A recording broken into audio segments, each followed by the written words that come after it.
Oke. Bahasan kali ini mengenai memori dan belajar sebetulnya itu ya, yang mungkin nantinya juga terkait dengan fungsi eksekutif saya singgung sedikit. Proses memori itu adalah suatu kajian yang menarik dalam biopsikologi karena punya sejarah panjang gitu ya. Kajian mengenai memori ini punya sejarah panjang dan memiliki spektrum yang cukup luas gitu.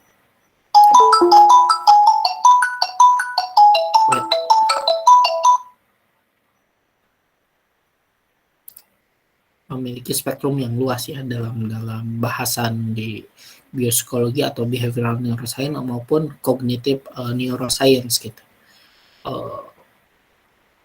Pembahasan mengenai memori ini sangat banyak eksperimennya gitu ya, sangat banyak penelitiannya, dan juga salah satu bagian dari penelitian saya juga gitu ya, sehingga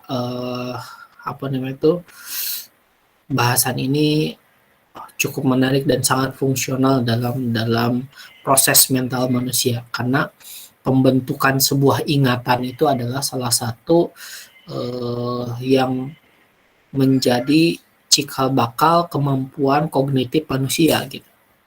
Karena kalau misalkan kita tidak bisa mengingat gitu ya sesuatu, maka apa yang kita alami, apa yang kita lakukan, apa yang kita dapatkan selama hidup itu tidak akan bermakna sama sekali gitu ya.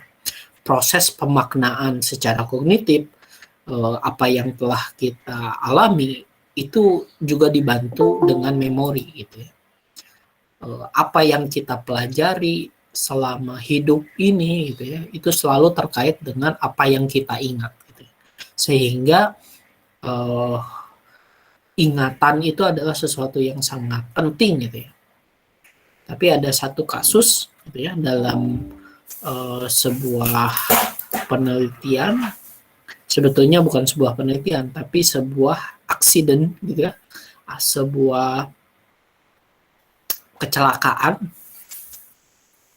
atau juga malpraktek mungkin gitu ya, yang akhirnya menjadi tonggak awal pembahasan mengenai, atau bukan pembahasan eksplorasi, terbukanya eksplorasi tentang apa itu memori gitu ya.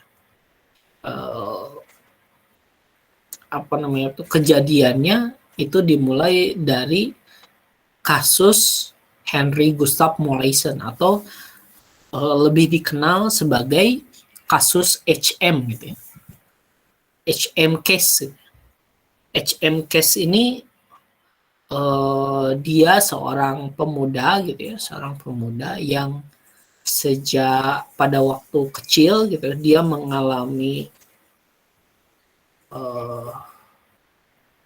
benturan ya, mengalami kecelakaan gitu ya, terbentur kepalanya, lalu kemudian akibat dari benturan tersebut dia mengalami seizure atau mengalami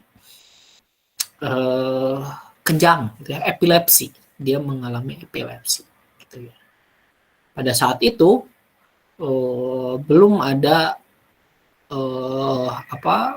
yang secanggih sekarang, fMRI atau apapun gitu ya. Adapun mengenai mengenai pengobatannya belum banyak lah yang di.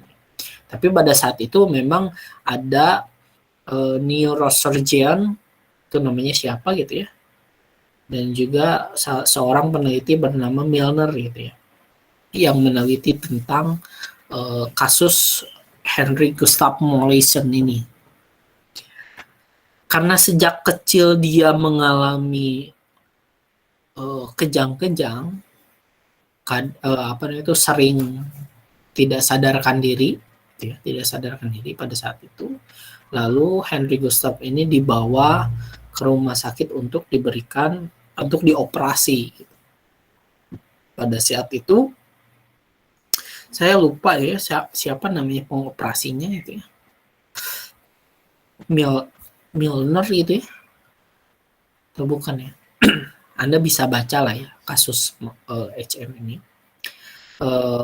Seorang neurosurgeon, seorang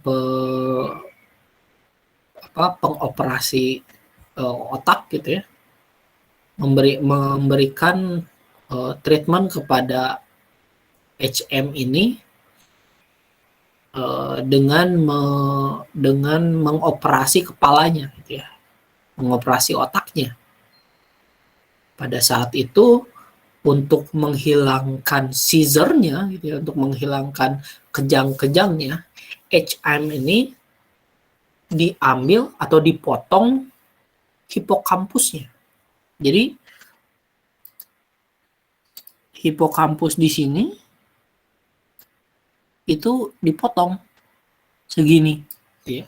Ini katanya yang area atasnya itu dibiarkan gitu ya.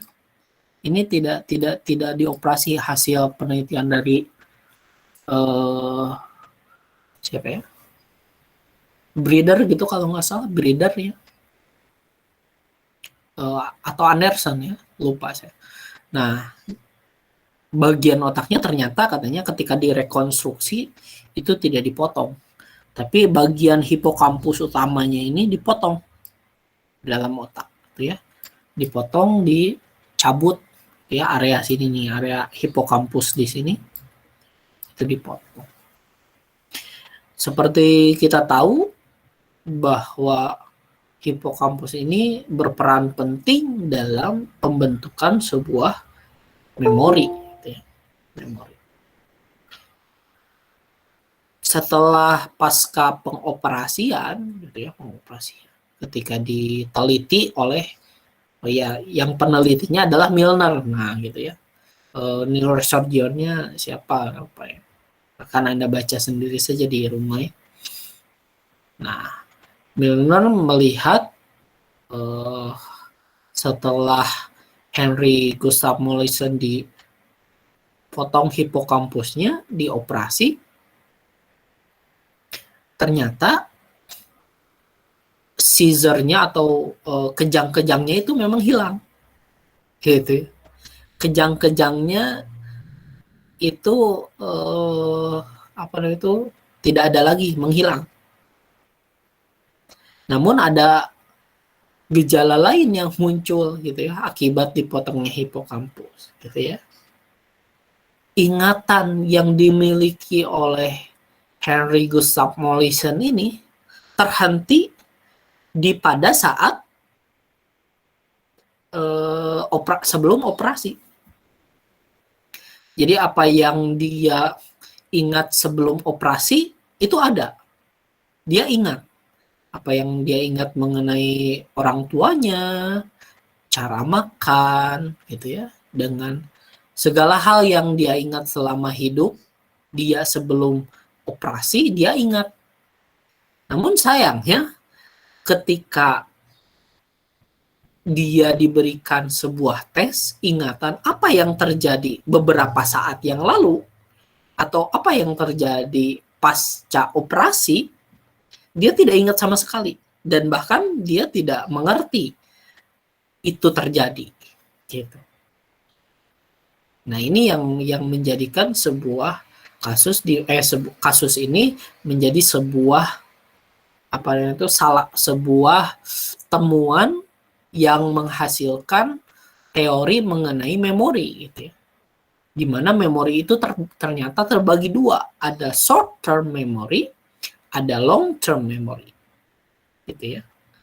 Nah, long term memory dan short term memory ini ternyata berada pada tempat yang berbeda.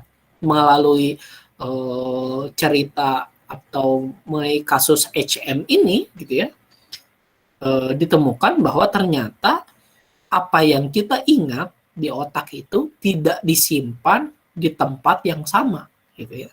Terutama apa yang dia ingat dalam waktu yang lama gitu ya. Seperti ya memori-memori yang telah lalu, memori-memori episodik. Itu dia tidak tidak tetap ingat apa yang dia pernah ingat gitu ya, karena melalui HM ini ditemukan bahwa ternyata tidak berada di tempat yang berbeda. Namun si HM ini tidak dapat membentuk sebuah ingatan baru gitu ya, membentuk memori yang baru gitu. Nah, maka ditemukanlah bahwa hipokampus ini gitu ya adalah bagi organ dalam otak, organ yang berada di area sistem limbik yang berperan vital dalam dalam pembentukan ingatan-ingatan baru gitu ya. Terutama jadi ini lebih bahwa hipokampus ini berfungsi untuk membentuk sebuah cikal bakal ingatan-ingatan baru gitu ya. Karena tanpa ini, ketika ini dipotong, ingatan-ingatan yang disimpan pada saat setelah operasi itu tidak ada gitu ya, karena tidak terbentuk.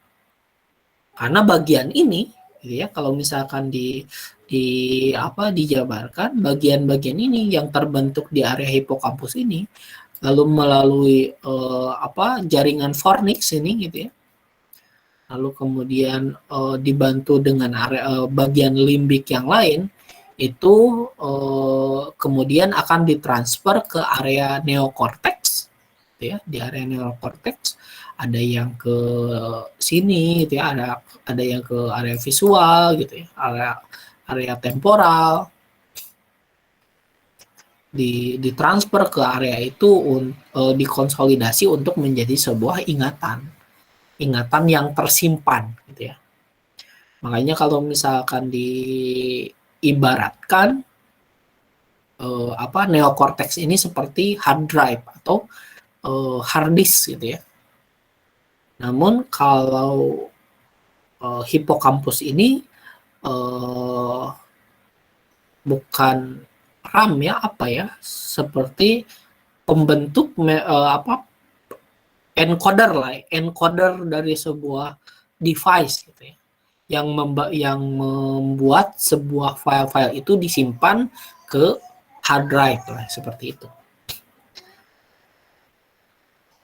Dalam sebuah penelitian lain, penelitian dosen saya di UGM pada saat itu,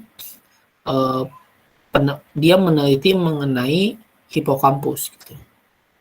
Dalam hipokampus ini ketika dilakukan histologi gitu ya, dilakukan histologi di area hipokampus ini, ternyata ada setiap individu mengalami pengalaman yang baru gitu ya, mengalami pengalaman baru, di dalam hipokampus ini muncul yang disebut sebagai biological trials gitu. Biological trials ini berbentuk seperti ini. Gitu ya. Titik-titik yang menjadi cikal bakal neuron gitu. Cikal bakal neuron. Kesananya itu hasil dari area yang dibentuk, sel-sel yang terbentuk di dalam hipokampus ini akan menjadi neuron gitu ya. Akan menjadi sebuah neuron. Neuron di area mana? Di area neokorteks.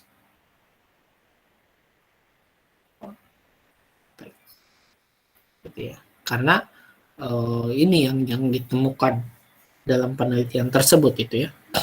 Jadi sel-sel yang muncul di area ini ditransfer gitu ya, bergerak menuju area neokorteks. Nah, dari kasus HIM ini juga ditemukan bahwa ternyata memori ini banyak macamnya gitu ya. Ada memori ketika diberikan pendalaman gitu ya, itu akan ditemukan memori itu bermacam-macam ternyata gitu ya. Tidak hanya memori-memori yang seperti halnya apa yang kita ingat secara sadar, ternyata apa yang kita ingat secara tidak sadar pun ada gitu ya. Dan HM ini menjadi orang yang paling banyak diteliti gitu ya. Di dunia ini dia orang yang paling banyak diteliti karena dia meninggal gitu ya pada tahun 62 kalau nggak salah. Dia meninggal dan otaknya itu dia sumbangkan ke universitas untuk diteliti gitu ya. Semasa hidupnya dia diteliti gitu ya, semenjak semenjak dia dioperasi sampai akhir hayatnya, sampai dia udah mati pun otaknya disumbangkan gitu. Organ otaknya itu disumbangkan untuk diteliti. Dan banyak dilakukan rekonstruksi bagian otak yang dipotong hipokampusnya.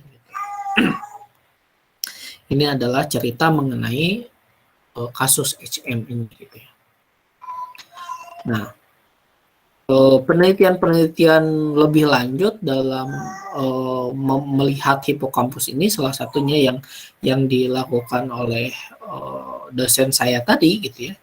Tapi bukan pada manusia ya, tapi pada tikus gitu ya. Pada tikus mencit, dia merekonstruksi tentang bagaimana pembentukan memori-memori baru di area hipokampus yang melalui eksperimen Morris Maze gitu ya. Eksperimen Morris Maze ini seperti ini.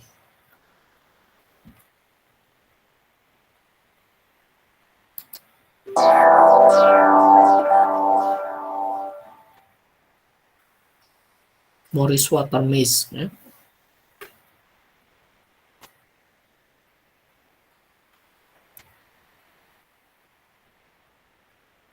In the Morris Water Maze, animals are placed in pools of water where they must swim to an escape platform.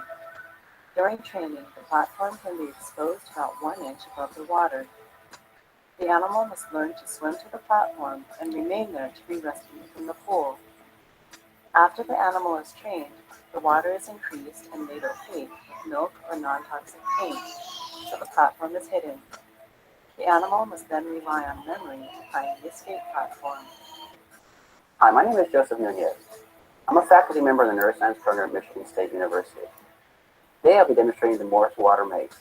I'm going to be showing you how to set up the maze, how to train the animals, and how to test the animals. Okay, let's get started.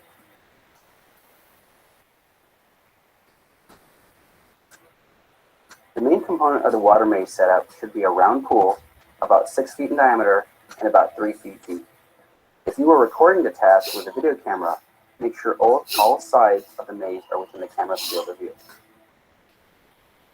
Fill the water maze with tap water, which should be close to 26 degrees Celsius. This may take several hours, so it should be done well in advance. Periodically check the water temperature, so it's plus or minus 1 degree of 26 degrees Celsius.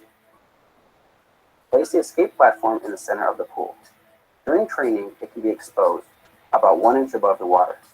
This teaches the rat there the platform, and that is the way to get out of the water. Now we are ready to begin the training of the animals in the water maze. The water maze has 4 starting positions: north, south, east, or west. Take the animal to one of these positions.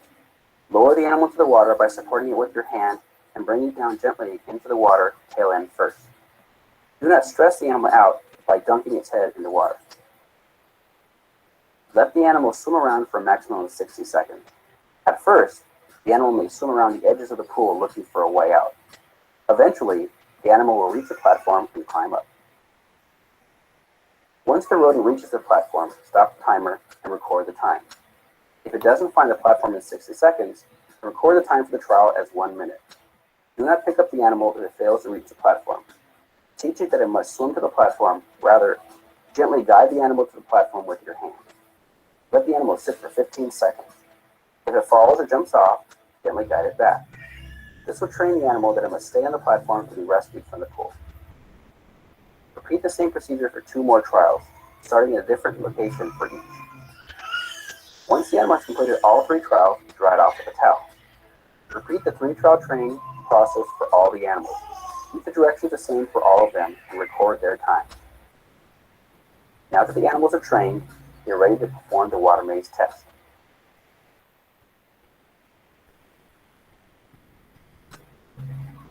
Begin the experimental trials of the water maze.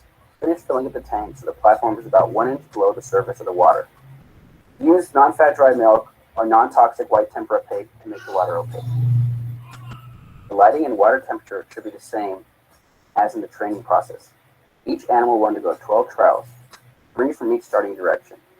Each trial will last 60 seconds. Before beginning, choose the order of the starting directions. Do not use the same starting directions twice in a row, and also do not repeat the same order for any of the directions. Track the animal until it reaches the platform and record the time it took. If the animal doesn't reach the platform in 60 seconds, the handler will guide it to the platform as in the training.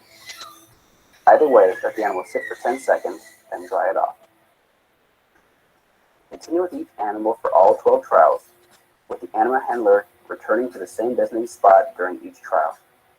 Periodically clean out the pool, make sure the platform is in its place, and check the water temperature is the same. You can use the smart video tracking software system to detect and analyze behavior during the testing trial. So that's it. I'll show you how to train the animals and test the animals. This is a very well-established behavioral paradigm. Well, good luck to experiment. Nah itu eksperimennya seperti itu gitu. Kemudian direplikasi sebagai penjelasan.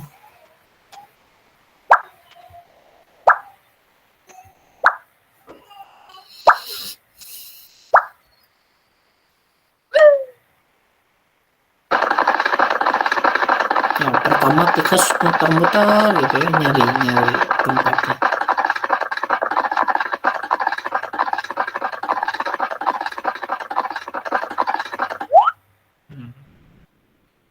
Ya, itu percobaan pertama. Lalu kemudian kita diberikan percobaan kedua. Nah, sedikit lebih cepat gitu ya. Pada percobaan ketiga, nah, langsung ya dengan cepat sampai pada ini. Nah, jadi akhirnya mendapatkan grafik seperti ini gitu ya. Semakin banyak berlatih gitu ya, semakin cepat dia melarikan diri ke tempat dia harus keluar dari air. Nah, ini adalah salah satu replikasi dan salah satu eksperimen untuk meneliti mengenai memori itu ya, mengenai ingatan ini. Meskipun terhadap tikus gitu ya, karena ini terhadap tikus ya, karena kalau terhadap manusia kan tidak mungkin ya diberikan dipotong kepalanya lalu kemudian dilakukan histologi gitu, nggak mungkin.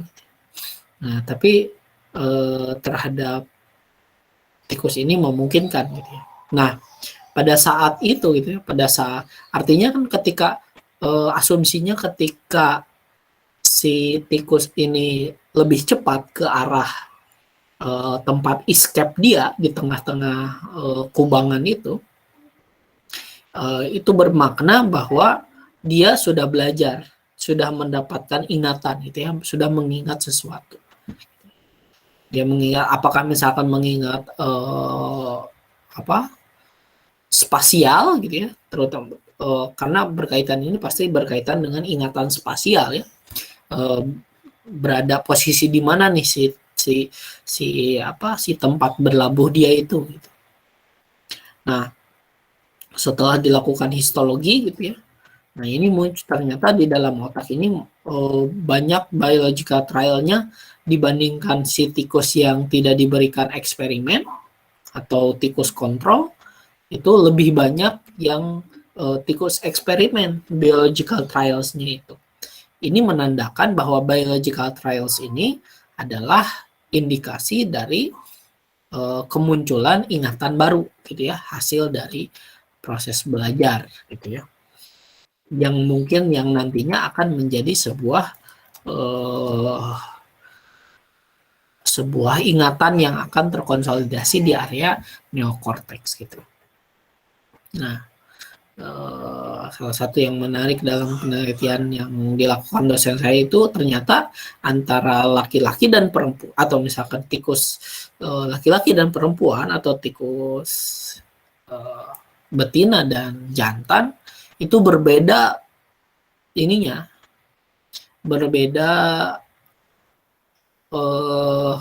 volume hipokampusnya gitu ya, berbeda volume hipokampusnya. Ternyata volume hipokampus di perempuan itu lebih besar daripada volume yang dimiliki oleh jantan. Sehingga ya mungkin Anda juga bisa ini ya, bisa mengetahui sendiri gitu ya, bahwa yang perempuan itu banyak yang diingat gitu ya. Selalu ingatannya itu tajam gitu ya daripada laki-laki. Namun dalam hal efisiensi gitu ya, dalam hal efisiensi kalau saya gambarkan, dalam hal efisiensi kalau misalkan tikus yang jantan gitu ya, tikus jantan ini ketika misalkan diberikan ini tempatnya dimasukkan ke sini langsung tutup. Gini ya. Trailsnya tetap ada di dalam hipokampus itu ini gitu ya. Tapi ternyata volume yang perempuan itu sangat besar gitu ya, sangat besar. Volume apa yang diingatnya itu lebih besar daripada laki-laki. Namun ketika diberikan eksperimen, tikus betina itu selalu muter-muter dulu gitu ya. Muter-muter dulu baru ketemu gitu ya. Padahal udah beberapa kali trial dia terus aja muter-muter dulu gitu ya. Nah, ini menandakan bahwa volume hipokampusnya lebih besar perempuan, tapi efektivitas dalam mengingat lebih efektif yang jantan gitu. Nah, implikasinya banyak lah gitu ya dari sini gitu. Kenapa mall dibuat berputar gitu ya? Mall kan gitu ya, dibuat berlorong-lorong, berputar, berlantai-lantai gitu ya. Itu sangat cocok untuk perempuan gitu ya. Dia mengingat, dia banyak mendapatkan ingatan-ingatan bahwa di sini area ini, sana area itu gitu ya, dan sangat senang sekali mengingat sesuatu gitu ya. Tapi ya karena banyak yang diingat, ya banyak sekali yang yang disambangi gitu ya. Itu ini implikasinya. Ini adalah mengenai memory formation atau pembentukan memori. Jadi untuk awal ini bahwa memori itu terbentuk dari mana? Mulai dari sensor gitu ya. Tentunya kalau misalkan kita gambarkan organ sensoris dulu gitu ya. Organ sensoris gitu ya. Seperti mata, sentuhan, pengecapan, bau-bauan gitu ya, organ sensori, lalu kemudian melalui saraf aferen gitu ya, sampai ke area hipokampus dulu gitu ya, area hipokampus, lalu kemudian ke area fornix gitu ya, ke entorhinal cortex sampai ke neokortex gitu ya.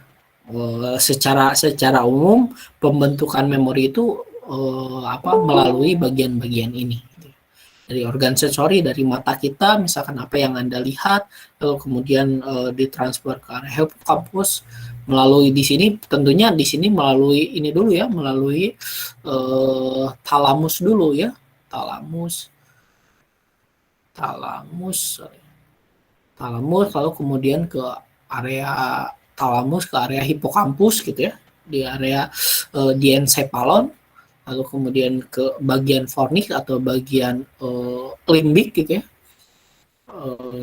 seperti halnya, lalu kemudian melalui entorhinal cortex. Entorhinal cortex ini bagian yang ada di area dekat dengan hipotalamus ya, hipotalamus, dekat hipotalamus. Nah, melalui sini lalu kemudian ditransfer melalui white matters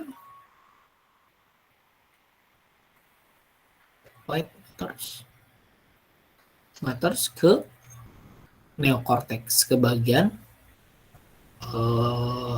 area korteks gitu ya. Neokorteksnya kemana? Ya kalau misalkan visual berarti ke area apa? Kira-kira kalau ingatan-ingatan visual ke area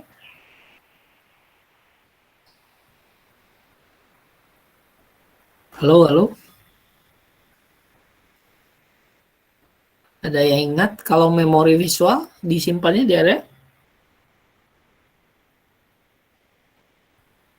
area oksipital itu ya. Kalau misalkan yang berkaitan dengan sensoris, misalkan sensoris, lalu kemudian gerakan ke area parietal gitu ya. Lalu kalau kemudian berkaitan dengan episodik gitu ya, itu ke area episodik emosional, misalkan ke area temporal ya, area temporal cortex. Dan juga kalau misalkan berkaitan dengan deklaratif gitu ya, deklaratif, fakta-fakta mungkin disimpan di area frontal. Jadi semuanya itu disimpan ke areanya masing-masing gitu ya. Sebelum terjadinya konsolidasi ya berada di area masing-masing saja, tidak ada apa saling interaksi gitu ya. Nanti dijelaskan. Nah, ini tipe-tipe memori ini itu banyak. Pertama ada sensory memory.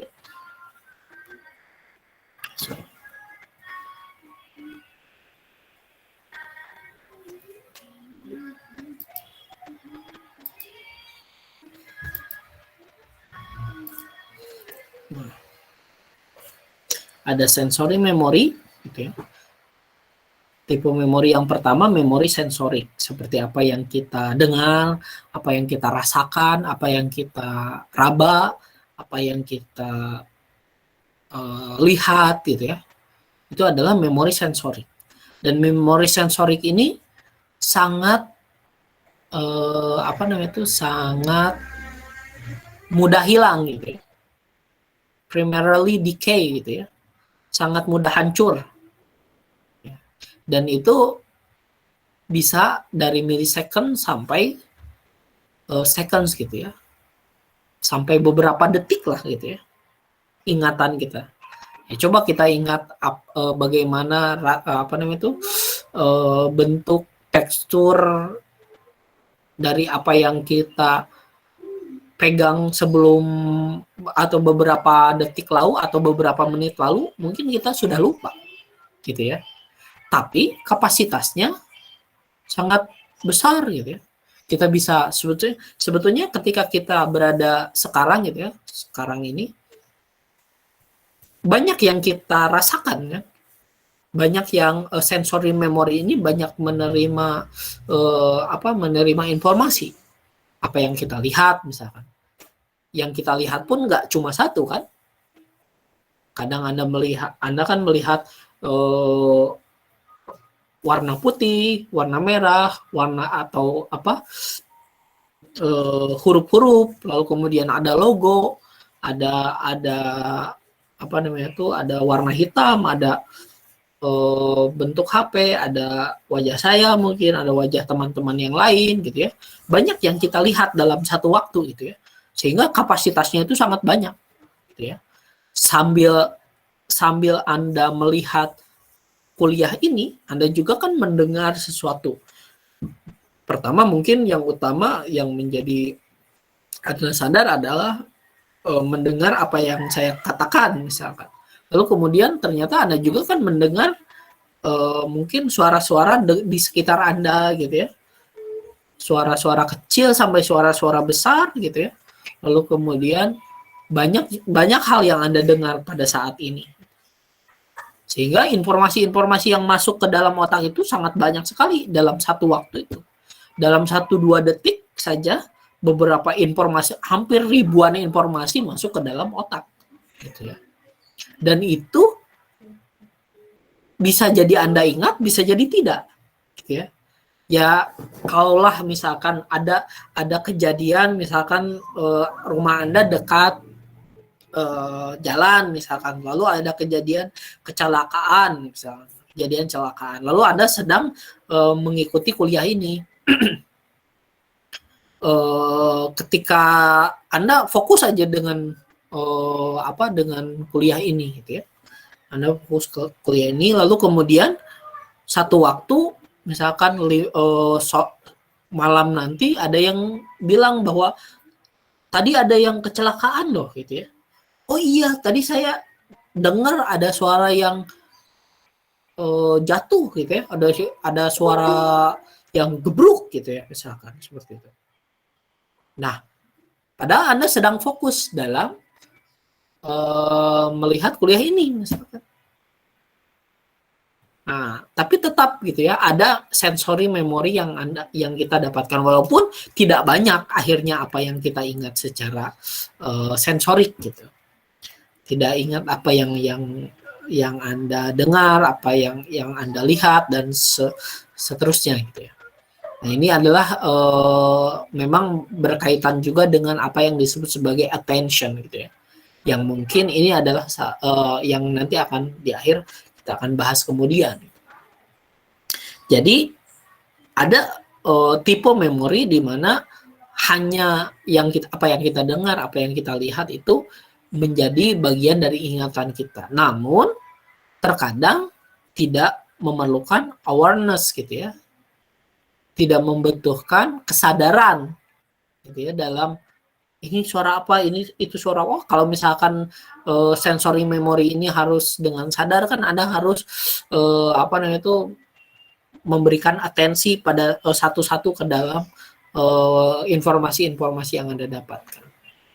Dan ini primarily decay. 1 hari atau bahkan 2-3 jam itu udah lost gitu ya, udah hilang apa yang kita ingat itu. Nah, ini adalah tipe memori yang pertama atau sensory memory. Tipe memori yang kedua adalah short term memory gitu ya. Short term memory dan juga dalam penelitian Alan Baddeley gitu ya. Alan Baddeley ada yang disebut sebagai working memory gitu ya. Kalau dulu tahunya short term memory, long term memory, short term memory, long term memory gitu ya. Kalau sekarang itu ada working memory yang ternyata berbeda juga sebetulnya dengan short term memory. Gitu ya. Nah, kalau dari sisi teoritis gitu ya, definisi dari short term memory itu berbeda dengan working memory. Nah, short term memory ini berkekuatan ya sekitar beberapa detik sampai beberapa menit gitu ya. Dan sangat limited, sangat terbatas gitu ya, sangat terbatas 7 sampai ya kurang lebih 2 sampai 7 item lah gitu ya, 2-7 item memori atau paket memori di dalam otak kita yang Anda ingat gitu ya. Misalkan coba Anda apa namanya itu, ingat angka-angka ini misalkan 1, 2, 5, 7, 6, 8, 1, 2 misalkan gitu ya. Coba Anda ingat misalkan. Lalu kemudian saya hapus. Misalkan saya hapus. Nah, coba sebutkan lagi angka-angka tadi. Nah, berapa angka yang bisa Anda ingat gitu ya. Nah, itu disimpan di area short term atau dan working memory. Ya.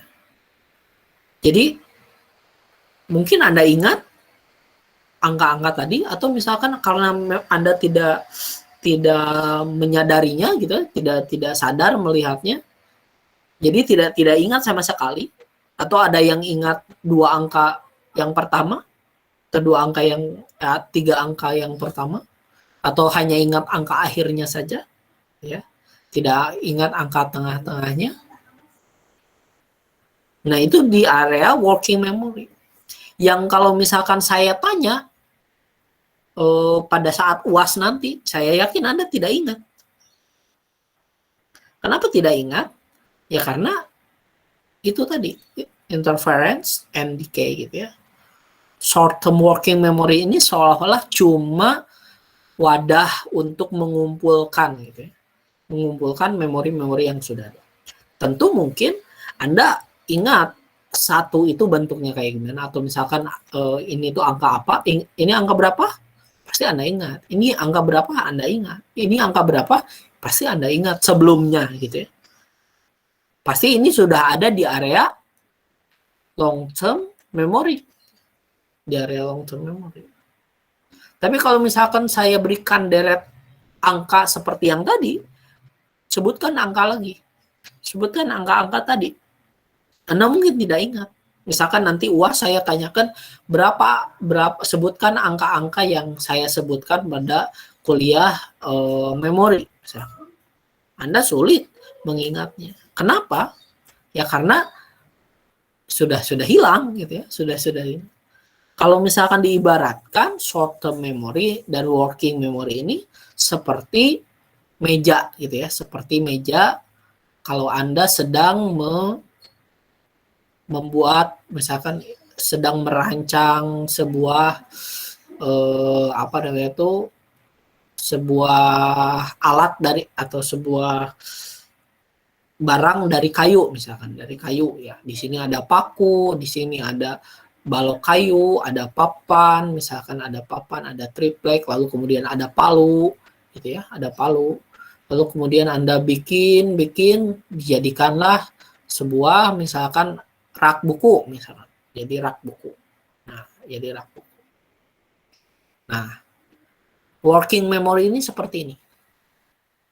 Seperti halnya Anda menyimpan berbagai barang di atas meja untuk dijadikan sebuah informasi yang baru. Nah, ini. Seperti Anda misalkan, berapakah penjumlahan dari 27 tambah 36? Berapa? Misalkan, berapa nih? 63. 63.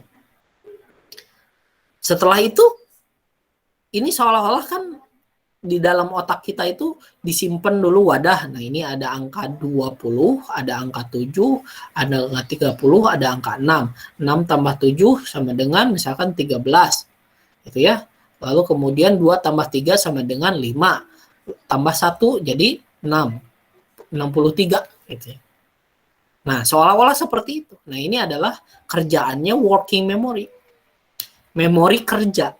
Setelah itu lupa. Meskipun Anda sudah hitung dengan otak Anda sendiri, misalkan, lalu saya tanyakan 2 minggu kemudian, berapakah jumlah angka yang penjumlahan yang saya sebutkan? Anda lupa. Gitu ya. Karena apa? Karena ini bukan berkaitan dengan long term memory, tapi bukan deklaratif memory, tapi memori-memori yang dikerjakan saja. di dalam otak. Dikerjakan di dalam otak.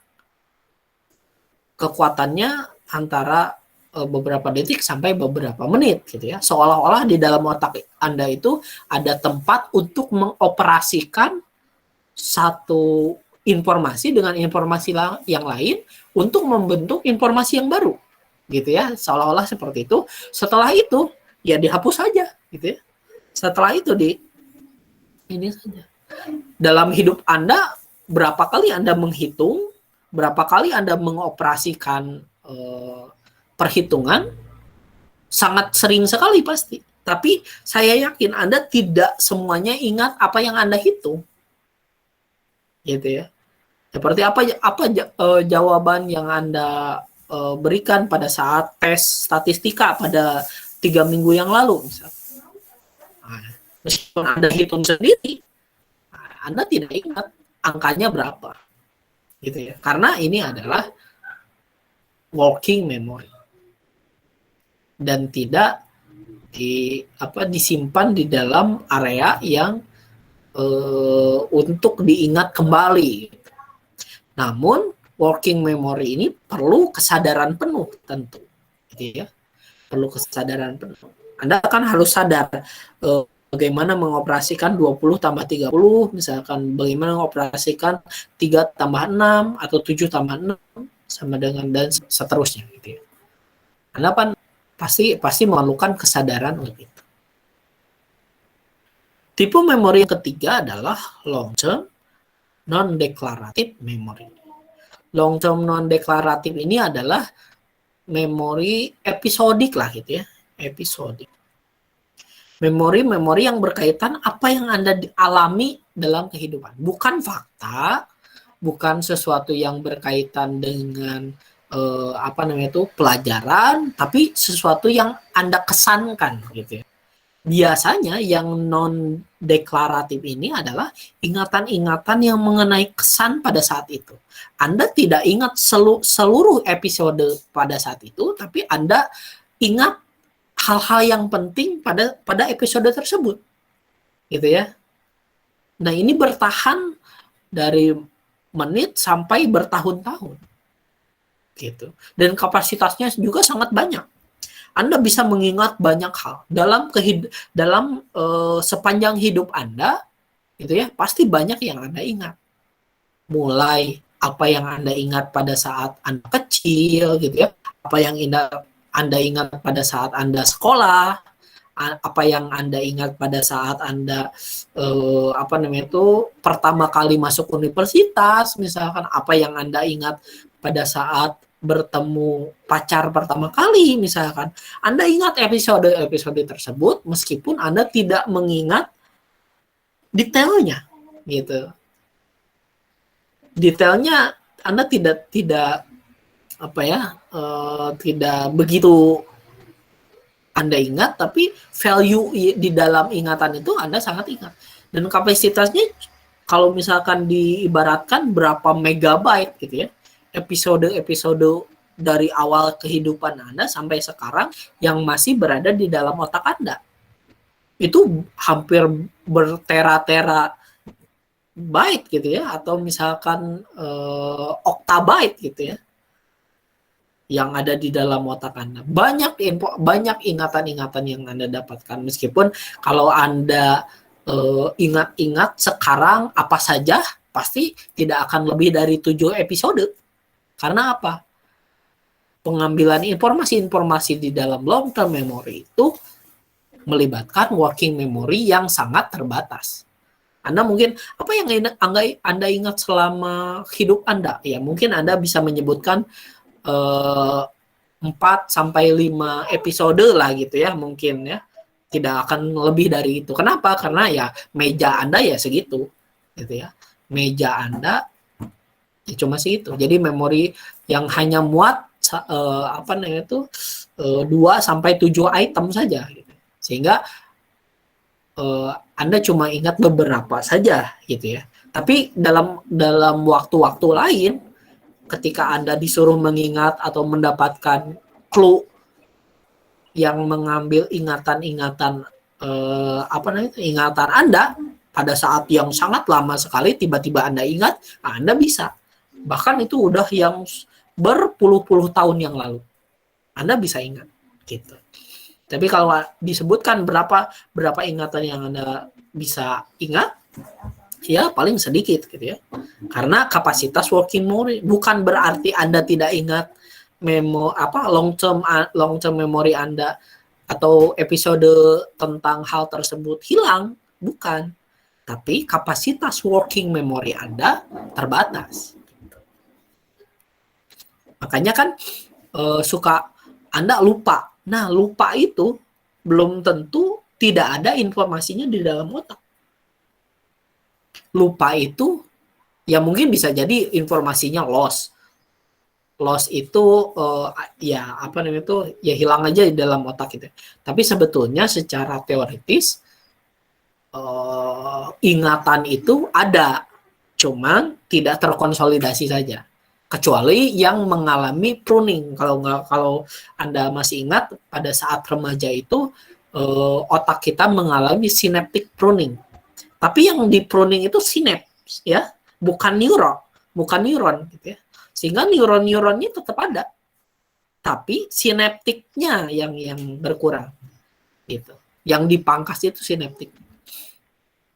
Nah, makanya mengenai ingatan non-deklaratif ini sangat besar, tapi kadang Anda sulit dengan sadar menyimpannya gitu ya, atau memanggilnya. Sulit dengan sadar Anda mengingat apa ya yang terjadi pada tahun 97 misalkan. Anda belum lahir ya 97 atau sudah? Apa ya yang Anda ingat misalkan ketika kejadian tahun 2010 misalkan, sulit Anda ingat gitu ya, karena itu tadi. Tapi suatu waktu ketika Anda menemukan sebuah clue tertentu, Anda jadi ingat kejadian tahun 2010. Nah, itulah berkaitan dengan non-deklaratif seperti itu. Terakhir ada long term deklaratif gitu ya. Memori long term deklaratif. Memori long term deklaratif ini adalah memori jangka panjang yang berkaitan dengan fakta-fakta. Seperti misalkan berapa jumlah kalau Anda belajar ya, misalkan berapakah jumlah dari provinsi di Indonesia misalkan. Atau di manakah letak India dari sebelah timur Indonesia, apakah sebelah barat Indonesia, atau utara atau selatan, gitu ya. Itu adalah memori-memori deklaratif. Memori yang berkaitan dengan nanti misalkan Anda UAS karena yang saya minta adalah apa yang Anda pelajari selama 1 semester ini. Tentunya yang akan saya tes adalah memori deklaratif. Tuh. Apa yang saya ingat, apa yang Anda ingat selama kuliah ini? Apakah misalkan apa yang Anda ingat mengenai metode-metode dalam behavioral neuroscience, ya? Apa itu histologi? Misalkan seperti itu. Anda coba jelaskan apa itu histologi, misalkan seperti itu. Nah, itu adalah berkaitan dengan deklaratif memori yang berkaitan dengan fakta-fakta. Nah, memori yang berkaitan dengan fakta-fakta ini bisa bertahan ya dari menit sampai bertahun-tahun karena kapasitasnya sangat besar, ya. Jadi apa yang Anda pelajari itu ada tersimpan di dalam otak Anda. Kalau Anda secara sadar, gitu ya, secara sadar menyimpannya. Kalau episodic memory kan, kalau misalkan pengalaman-pengalaman yang Anda alami selama hidup, kan Anda tidak perlu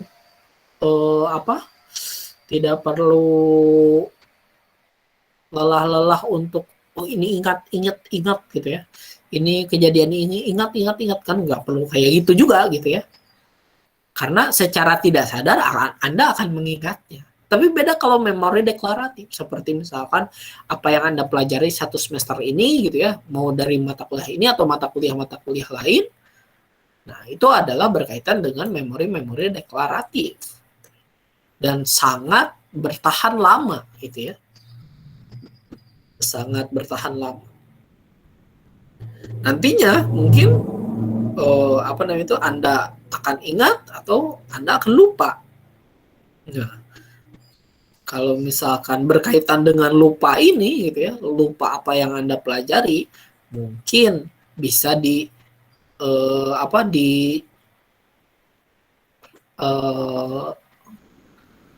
diingat kembali gitu ya, melalui proses ngapalkeun lah gitu ya, proses membaca ulang misalkan, proses mendengarkan ulang, atau proses baca buku-buku yang akan memberikan ingatan pada apa yang dipelajari selama ini ya.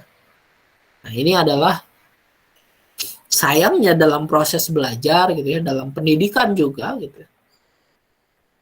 Yang paling banyak dites itu adalah memori deklaratif gitu ya.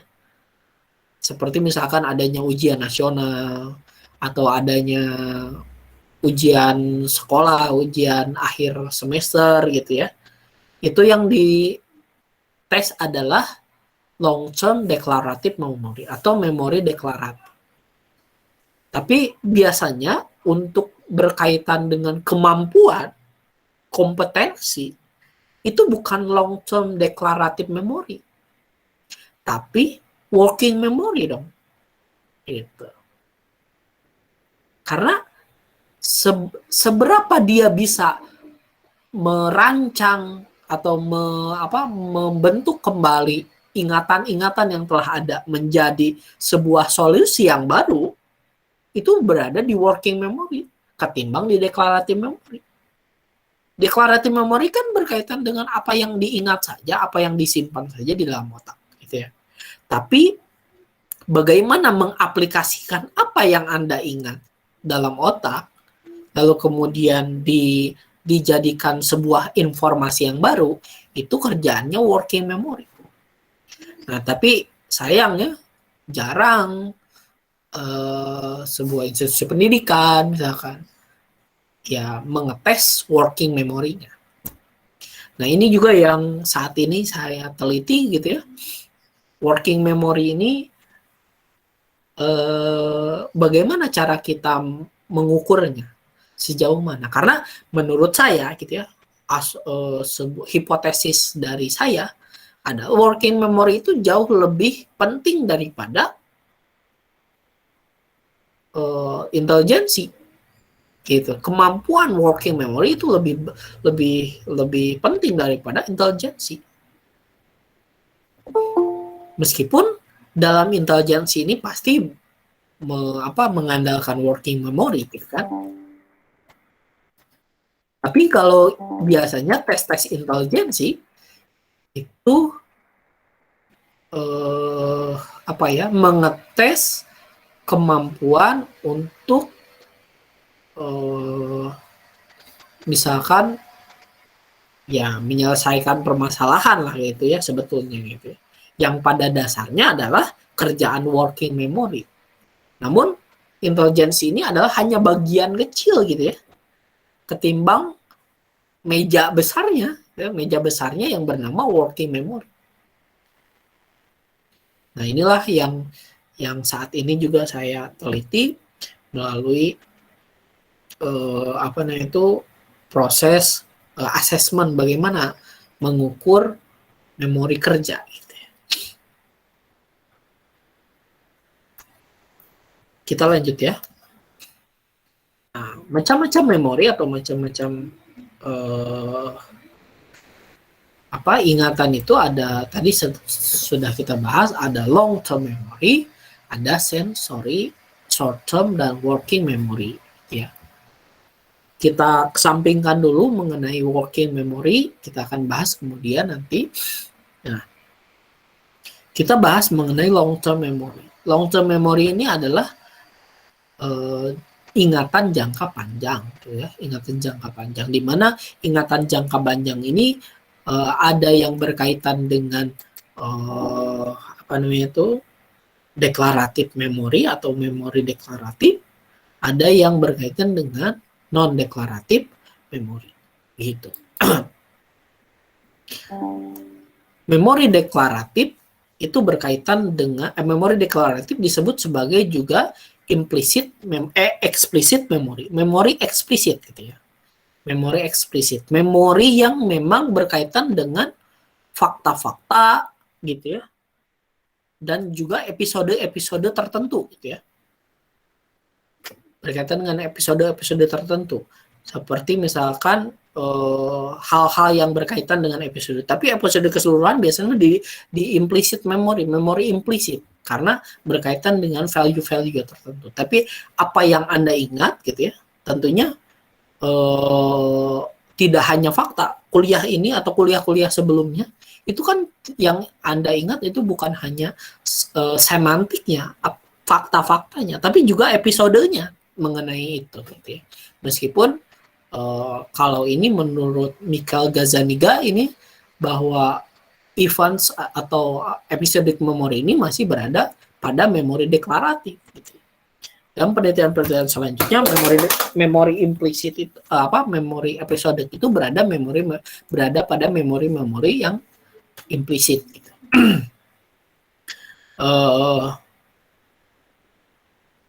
Nah, deklaratif memory ini ada episodic memory, ada semantic memory, di mana area episodic memory ini berkaitan dengan personal experience from particular time and place, atau berkaitan dengan apa yang dia alami pada konteks waktu, tempat, dan seterusnya gitu ya. Tempatnya di mana, waktunya kapan, dan seterusnya gitu ya. Ketika Anda menceritakan hal-hal misalkan mengenai apa yang Anda alami zaman lalu gitu ya, hari apa, mungkin harinya Anda tidak tahu, tapi Anda bisa tahu harinya Anda tidak ingat, namun jamnya Anda ingat mungkin, misalnya, atau sore, siang, pagi itu apa pasti Anda ingat gitu ya. Tempat mungkin Anda ingat.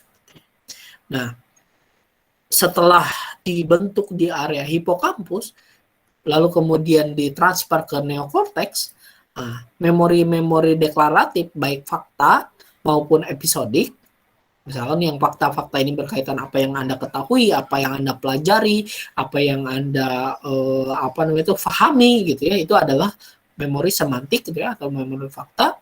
Itu disimpan di area medial temporal, lobus medial temporal gitu ya. Jadi kalau misalnya Anda bayangkan lobus temporal itu seperti Pulau Jawa gitu ya. Nah, memori fakta episodik memori maupun semantik memori itu ada di Jawa Tengah lah gitu ya. Mudahnya seperti itu. Di area medial temporal. Di area temporal, area dekat telinga gitu ya. Daerah sana.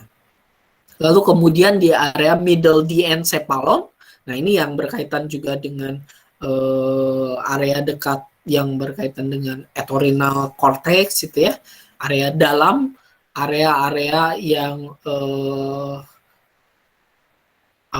yang berkaitan dengan sistem limbik, dan juga di area neokorteks itu ya. Area-area neokorteks. Sebetulnya tidak sesimpel ini ya memahami memori. Memori ini mau short term memory, mau working memory, mau episodic memory, mau semantic memory, itu kan saling bercampur dan saling berkaitan ya. Tidak hanya kita katakan bahwa deklaratif memory itu cuma di sini doang gitu ya. Di sana, di yang lain enggak, di area lain tidak. Tapi berada di area-area yang berbeda-beda gitu tentunya. Nah, tapi yang utama mengenai deklaratif memori ini berkaitan biasanya disimpan di area medial temporal lobus, yang pasti berkaitan dengan memori area frontal, area parietal maupun area occipital.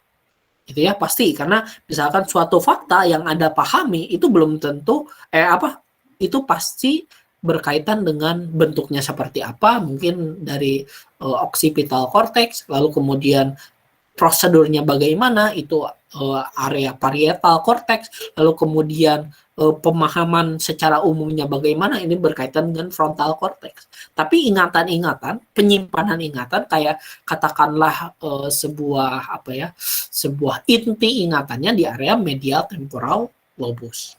Nah, menariknya di area medial lobus temporal di area medial ini itu sangat dekat dengan amigdala. Kalau Anda lihat di di gambar-gambar korteks gitu ya. Mana ya? Tadi ada gambar korteks ya. Nah, ada gambar korteks. Nah, ini katakanlah di sini tuh area lobus temporal medial ya, medial temporal cortex ini ya, di area sini kan. Nah, ini kan berkaitan sangat dekat dengan amigdala kalau kita ini. Amigdala di sini.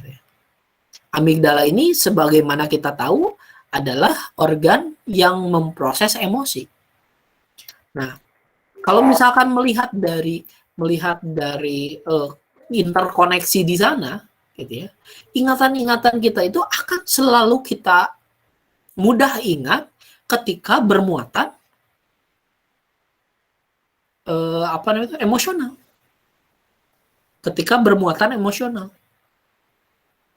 Misalkan gini, Anda mengalami jatuh atau mengalami misalkan hal-hal yang berkaitan dengan kesedihan gitu ya.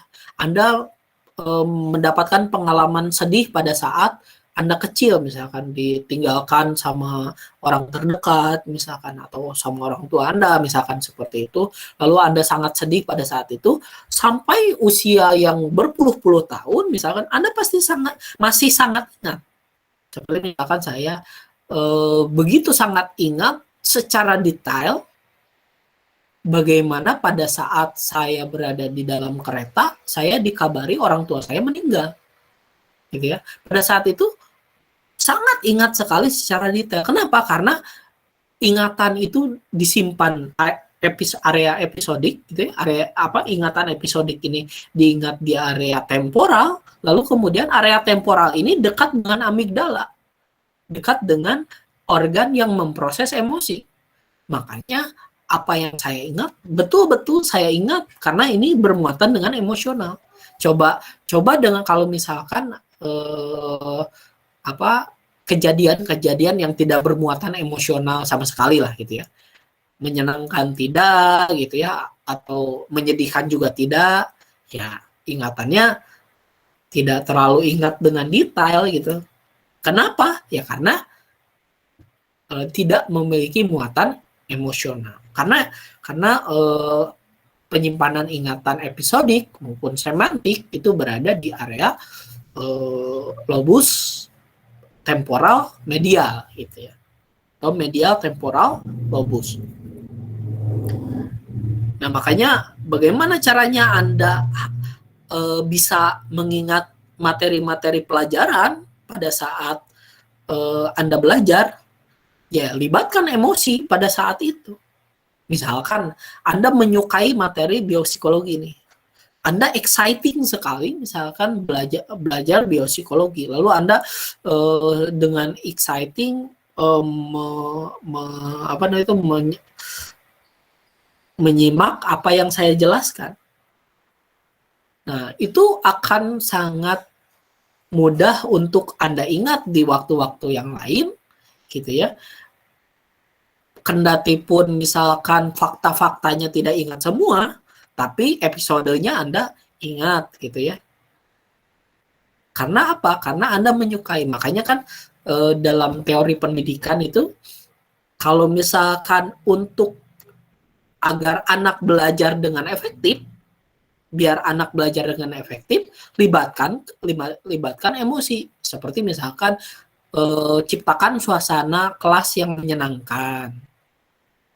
Ciptakan suasana kelas yang misalkan kalau anak SD atau anak TK itu biasanya dengan cara menyanyi gitu ya, melakukan sesuatu yang sangat diingat-ingat gitu ya, sangat menyenangkan, itu akan menghasilkan ingatan mengenai pembelajaran yang jauh lebih baik gitu.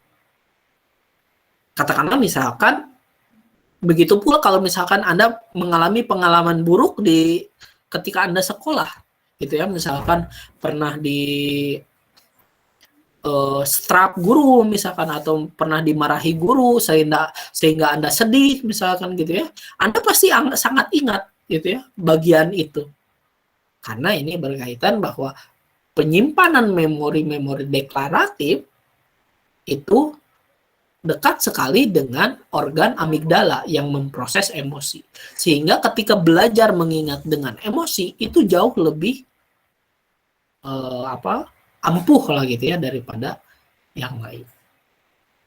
Selain long term memory, ada juga memori deklaratif. Non-deklaratif, sorry.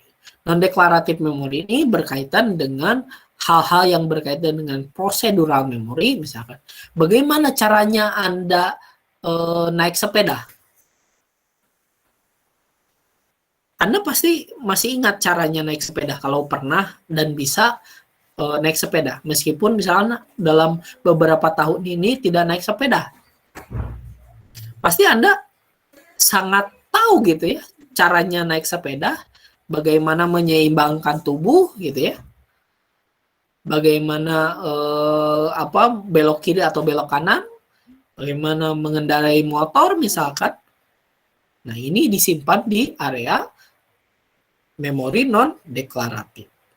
Nah, procedural memory ini atau memori prosedur, bagaimana caranya misalkan menghidupkan handphone Anda, lalu kemudian Anda mengetahui bahwa jika ada error ini akibat dari mana, itu kan berkaitan dengan prosedural ya, dengan prosedural.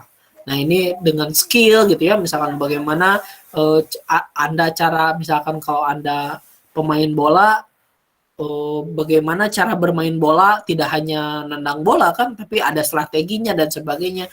Lalu Anda ingat juga mengenai aturannya dan sebagainya, cara membawa bola gitu ya, berlari dengan membawa bola atau dribble gitu ya.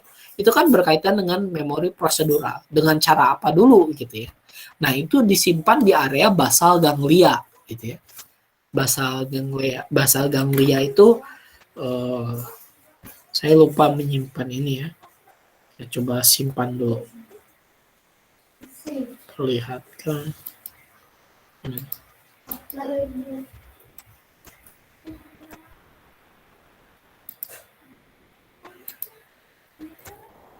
Basal ganglia. Kita bisa searching aja ya, basal ganglia itu di area mana. Tentunya ini di area diencephalon ya, di area area dalam gitu. Area limbik, sistem limbik juga gitu. Bersamaan dengan hipokampus di sana, lalu kemudian dekat dengan juga mana basal. Nah, ini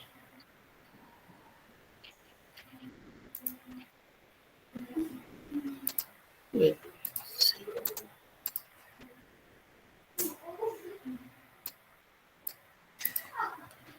Nah,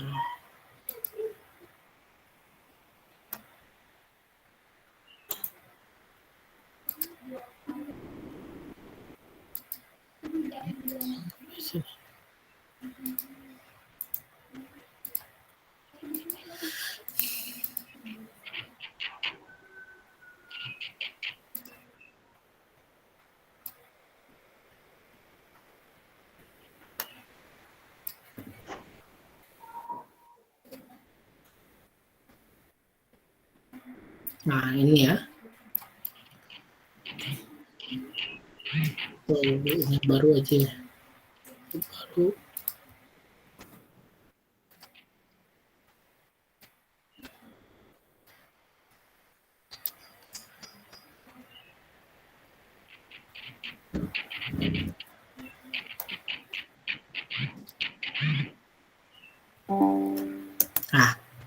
Nah ini ya, ini basal ganglia itu gitu ya. Jadi area ini juga yang berkaitan dengan prosedural memory. Dan ini juga sangat dekat dengan area, bukan sangat dekat ya, berada kalau misalkan area puncaknya itu berada di bawah parietal cortex gitu ya, sehingga di sini adalah yang memproses apa sebutnya itu motor memori gitu ya, memori motorik gitu ya, memori yang berkaitan dengan skill-skill motorik gitu ya. Ini yang basal ganglia. Lalu kemudian sistem perseptual juga, sistem Anda mempersepsi gitu ya, ingatan yang berkaitan dengan ketika misalkan Anda melihat sebuah ini, kira-kira ini huruf apa gitu ya, misalkan gitu ya. Nah, dalam persepsi Anda, misalkan Anda bisa membentuk di dalam otak Anda bahwa yang clue-clue ini adalah seperti huruf A, misalkan huruf A. Padahal sebetulnya ini kan bukan huruf A. Nah, ini berkaitan dengan itu, sistem-sistem perseptual itu berada di area yang sangat berkaitan dengan asosiasi perseptual gitu ya, di neurokorteks. Di neokorteks, misalkan di oksipital juga gitu ya, oksipital, atau misalkan berkaitan dengan persepsi motorik itu di area cerebellum atau di area parietal misalkan, atau berkaitan dengan bentuk-bentuk lainnya, ini di area-area yang relevan gitu. Lalu kemudian berkaitan dengan classical conditioning. Nah, classical conditioning ini seperti misalkan kalau Anda sudah belajar kan dulu ya, misalkan anjing diberikan sebuah tanda tertentu lalu mengeluarkan lidah, menjulurkan lidah dan mengeluarkan ludah misalkan gitu ya. Nah, lalu kemudian ketika diberikan sebuah stimulus tertentu lagi gitu ya, lalu kemudian dia mengingat mengenai apa yang harus dia lakukan, atau misalkan bentuk-bentuk apa yang harus dia lakukan. Nah, ini adalah juga bagian dari non-deklaratif memori secara tidak sadar. Seperti misalkan ketika Anda melihat lemon, secara tidak sadar Anda mulut Anda berair. Misalkan, atau melihat makanan-makanan tertentu ketika Anda lapar, lalu mulut Anda berair gitu ya. Nah, itu ingatan mengenai itu, ingatan kenapa apa yang harus dilakukan. Kan ketika mulut berair itu kan untuk membuat ketika kita makan tidak seret lah gitu ya. Sehingga ada mekanisme di dalam mulut Anda untuk mengeluarkan air. Nah, mekanisme itu gitu ya, mekanisme itu kan bagian dari ingatan gitu ya, tapi ingatannya ingatan non deklaratif dan itu berada di area cerebellum. Itu. Lalu kemudian belajar yang berkaitan yang tidak non asosiatif gitu ya. Seperti misalkan kebiasaan belajar Anda, kebiasaan menulis, lalu kemudian kepekaan Anda gitu ya. Seperti misalkan saya ketika membaca paper psikologi, misalkan paper psikologi, yang pertama saya baca itu selalu dari metodologi gitu ya, tidak membaca dari latar belakang, atau misalkan dari abstrak itu saya lihat metodologi dulu. Nah, itu kan secara tidak sadar saja saya melihat ke sana. Kenapa? Ya mungkin karena kebiasaan saya. Nah, itu adalah implicit memory gitu ya. Nah, ini berkaitan dengan pathway yang berkaitan dengan refleks tertentu. Ya, tergantung refleks. Kalau refleks mengingat, refleks membaca mungkin berkaitan dengan frontal cortex misalkan, atau refleks dalam memakai motor, cara pakai motor gitu ya. Nah, itu mungkin di area parietal dan juga cerebellum dan seterusnya. Ini berkaitan dengan pathway yang yang relevan gitu. Nah, ini kemudian selanjutnya adalah ini bentuk dari memori gitu ya. Seperti tadi, tahapan memori itu pertama dari sensory memory ya, sensory memory, lalu kemudian sampai ke area hipokampus gitu ya.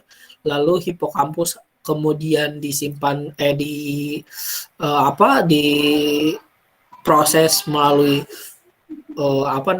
melalui sistem limbik lah ya gitu ya. Lalu kemudian ditransfer ke area medial temporal cortex ya, area medial temporal cortex. Nah, di sini ya. Di sini. Nah, ini agak terlalu ini. Nah, dari sini gitu ya, di-encode gitu ya, di-encode. Jadi kan satu informasi itu akan mengandung banyak ini kan, banyak bagian lah gitu ya. Ada apa yang ada tampaknya, ada suaranya, ada bentuknya, ada berkaitan dengan informasi apa dan seterusnya gitu ya. Di encode. Jadi memori-memori yang terbentuk ini gitu ya. Lalu kemudian disimpan ke bagian-bagian otak yang relevan. Seperti kalau misalkan berkaitan dengan visual di area oksipital disimpan ke area oksipital. Lalu kemudian berkaitan dengan spasial itu di area parietal gitu ya. Karena berkaitan dengan auditori di area temporal gitu, atau dekat-dekat yang berkaitan dengan temporal. Jadi di encode.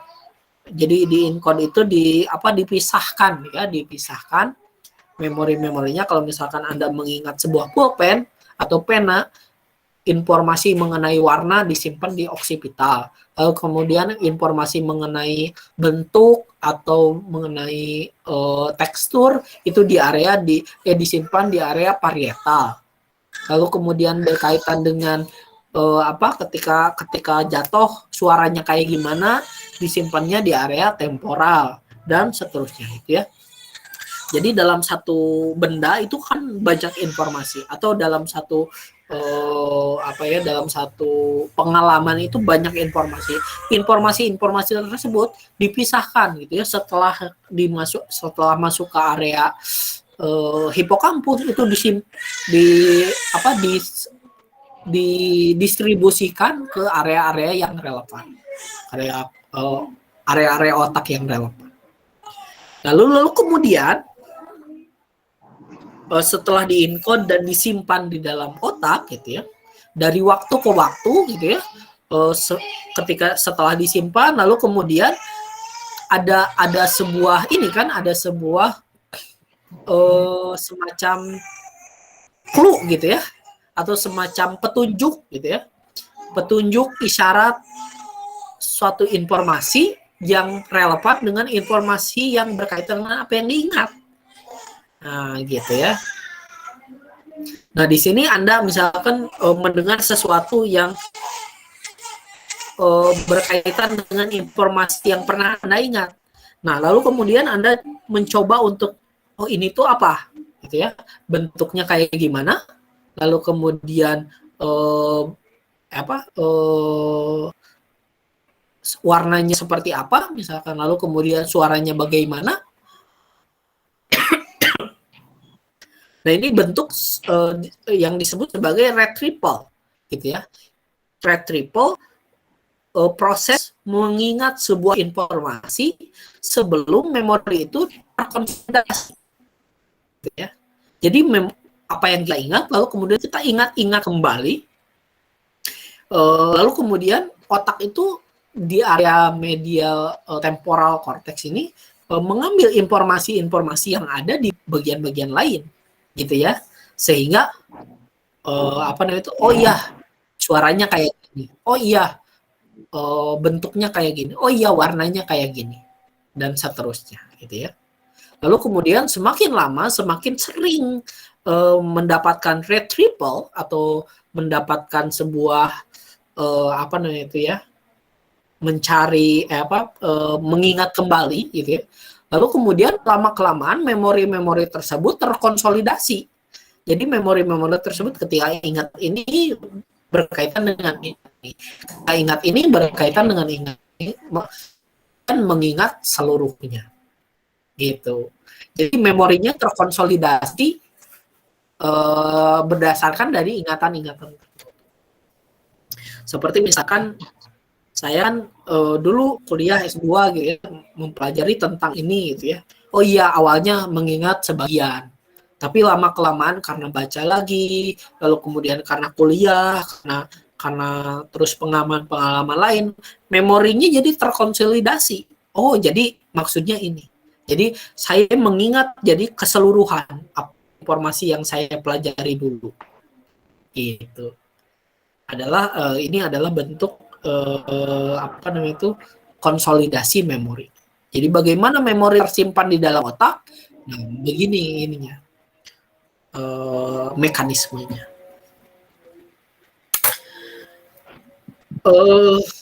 Untuk sementara kita sampai di sini saja bahasan yang kita pelajari kali ini berkaitan dengan memori gitu ya. Sebentar lagi juga adatnya. Nah, jadi tadi sebagaimana apa yang kita pelajari, memori itu dimulai di area hipokampus, lalu kemudian berkaitan dengan juga area diensephalus,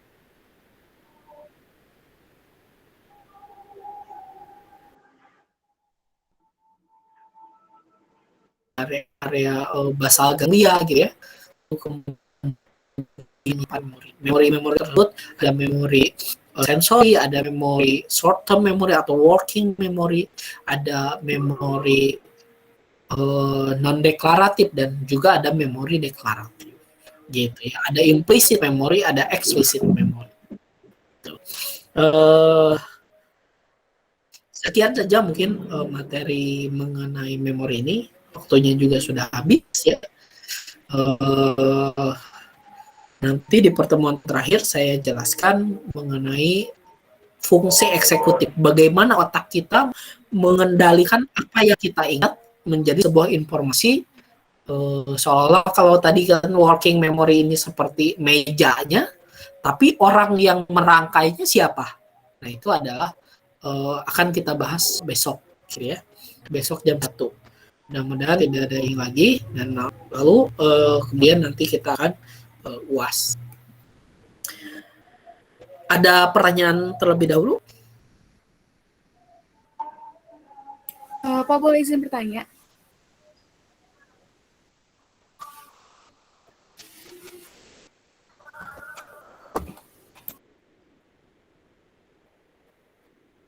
Silakan Aliza. Oh iya, mengenai ini Pak, kalau misalnya mengingat kan biasanya suka diterapkan untuk berteriak-teriak ya kalau misalnya ngapalin tuh kayak atau mengeluarkan suara gitu. Itu hubungannya gimana ya Pak? Jadi kayak biasanya lebih mudah mengingat ketika kita membicarakan lagi atau dengan suara yang lantang keras daripada di dalam hati. Itu hubungannya dengan memori gitunya gimana ya Pak? Ya, biasanya gitu kan, kalau karena tadi memori itu diproses di area temporal cortex gitu ya, dan kebetulan hearing juga atau auditory itu diproses di area temporal cortex.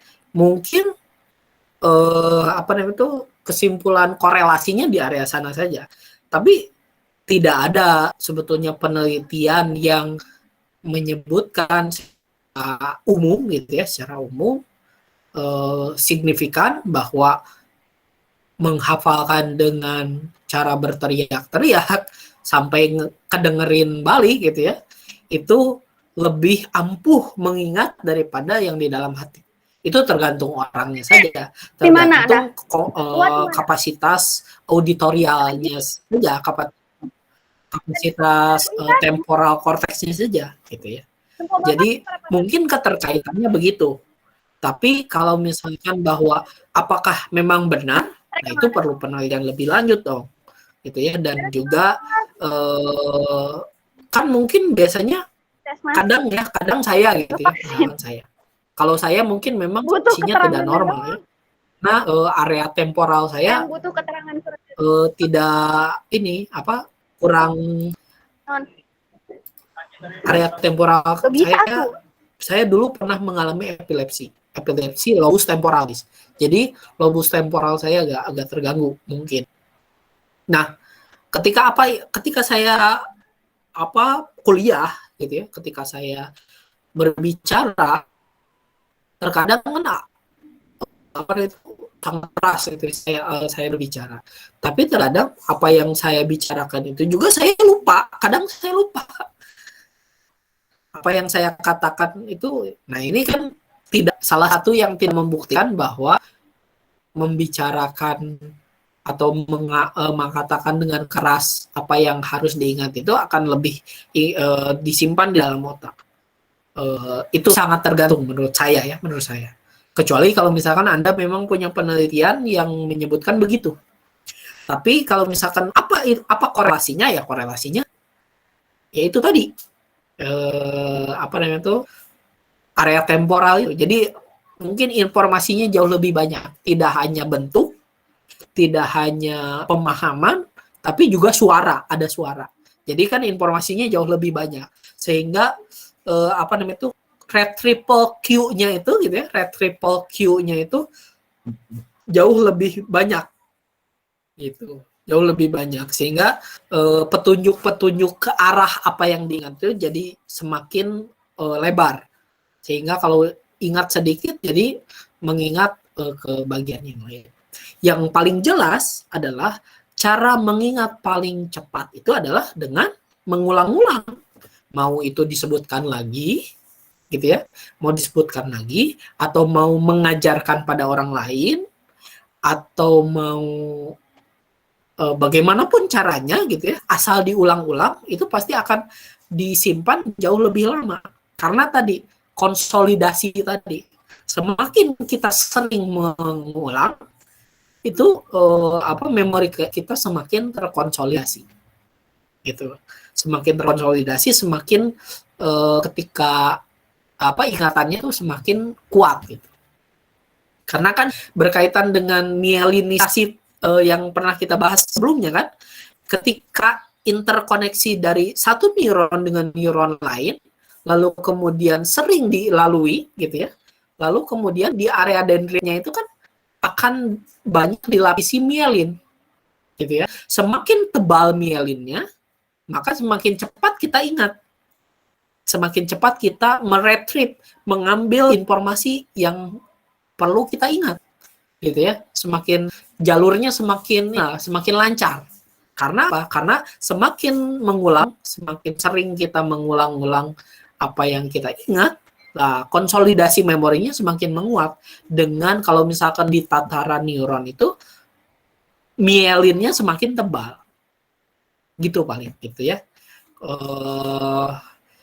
Memang ada yang salah satu, banyaklah psikolog juga yang membuat kesimpulan yang sebutnya itu yang terlalu cepat, gitu ya, mengambil kesimpulan yang terlalu cepat ketika dikatakan berulang dengan suara, gitu, semakin suara di teriak-teriak itu semakin ingat.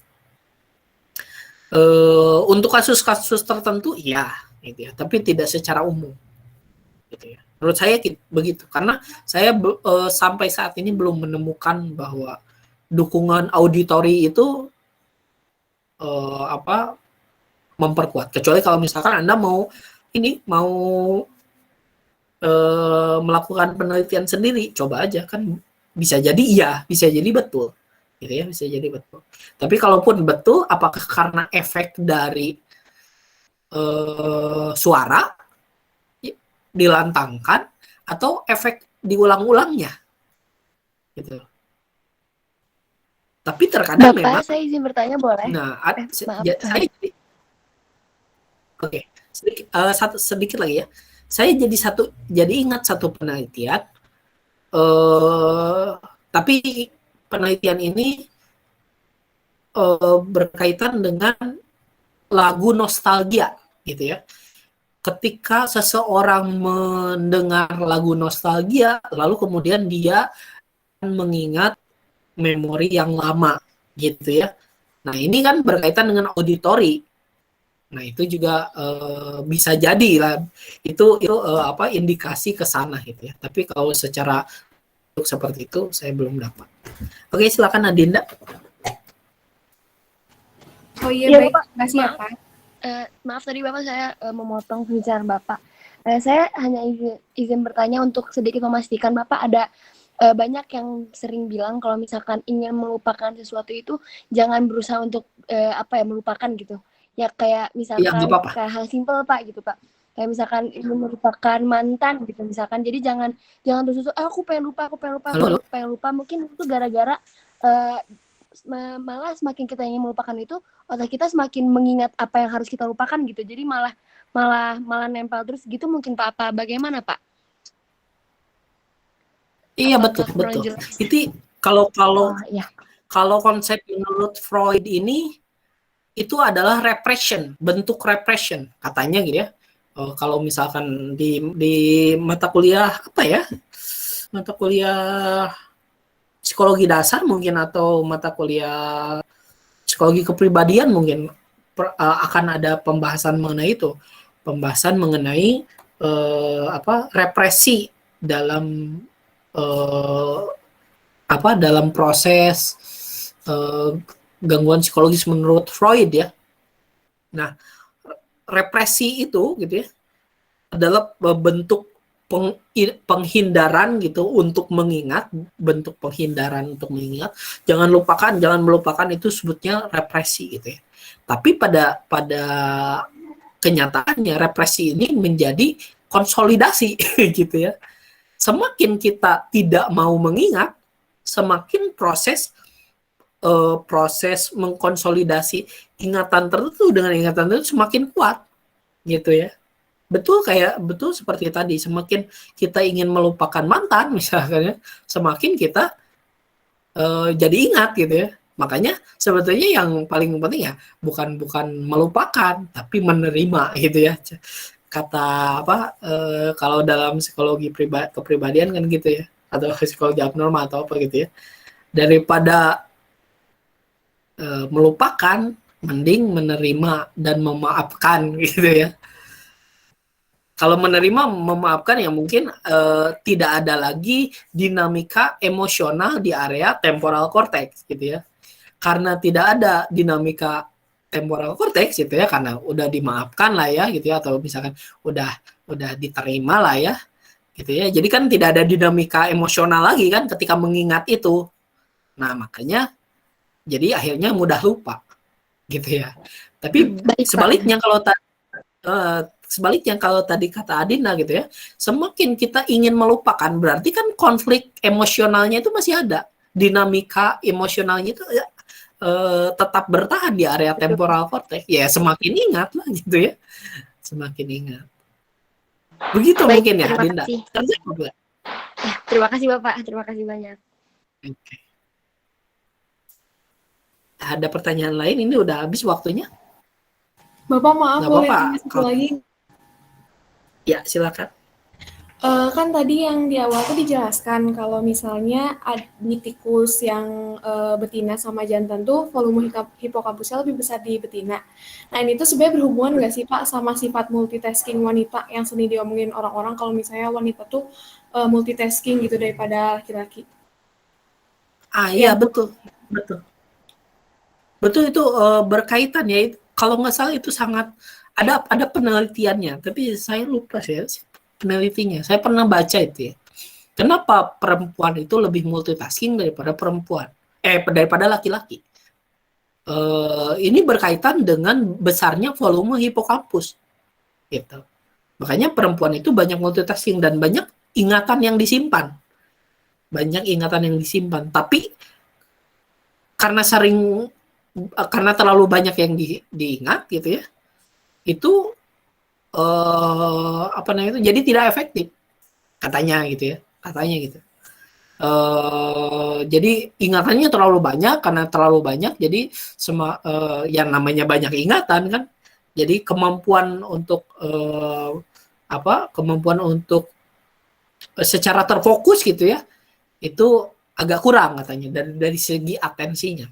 Nah, berkaitan dengan multitasking, ini berkaitan dengan apa yang akan kita bahas besok mengenai executive function gitu ya. Executive function ini seolah-olah suatu pengendali ingatan dari ingatan-ingatan tertentu untuk mengendalikan apa yang dahulu kita ingat.